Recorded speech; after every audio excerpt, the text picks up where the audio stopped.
ស្ដីបងប្អូនអ្នកស្នេហាបាក់សីកីឡាទាំងអស់គ្នាខ្ញុំមានsteel ភូមា3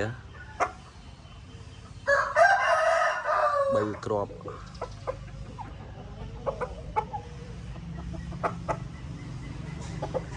ពូជម្បោមេបាល្អបងប្អូនណាបាទនេះអាកដានេះធ្លាប់ឃើញចូលមួយមេនេះបាយប្រអប់មុខមានបុកមានថយប្រអប់មុខច្រើនច្បាស់ជើងធ្ងន់ណានេះ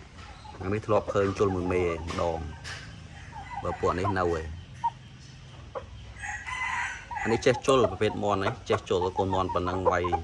ច្បាស់ហើយធ្ងន់អានេះភូមាបងប្អូនសម្រាប់បងប្អូនណាចង់បានភូមាយកទៅទុកថែបន្តអីមាន3គ្រាប់នេះ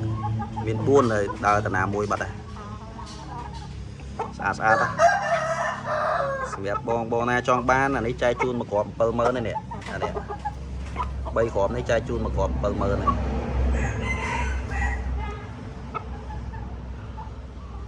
លក់ឥឡូវណាបងប្អូនណាតិចទៀតប្រហែលជាលែងលក់ណាគ្រាប់ 70000 ហ្នឹងដាច់ចំណៃបើបងប្អូនណាចង់បានបើមួយនេះហ៊ានធានាមន់យកទៅមន់កើតយកទៅមន់កើតមកអាទុយវែងនេះ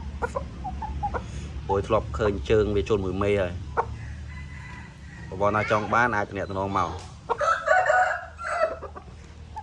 ស្អាតទងន់ជើងធ្ងន់វាយធ្ងន់ល្អវាយប្រអប់មុខច្រើនណាស់នេះស្លាញ់អាចតំណងបានបងប្អូនលឿនអានេះភូមាបងប្អូនណាមានបុកមានថយអានេះដោយសារបាវាប្រភេទដោះវាយដល់ពេលមេវាអានេះប្រហែលជាកាត់តាមមេច្រើនព្រោះជុលដំបងដូចវាបុកវាយតែជុលយូរទៅយើងអត់ដឹងថាវាដោះវាអីអត់អីយើងអត់ដឹងណាព្រោះវានៅតូចនៅខ្ចីតែច្បាស់ជើងច្បាស់ល្អជើងវាយតបមុខច្រើនវាយមេឡើងចែលទេបងប្អូនកូនមន់ប៉ុណ្ណឹងហ្នឹងហើយបងប្អូនណាចង់បានអាចតំណងបានអានេះ 70000 នេះគ្រាប់ចែកជូនបងប្អូនអរគុណច្រើន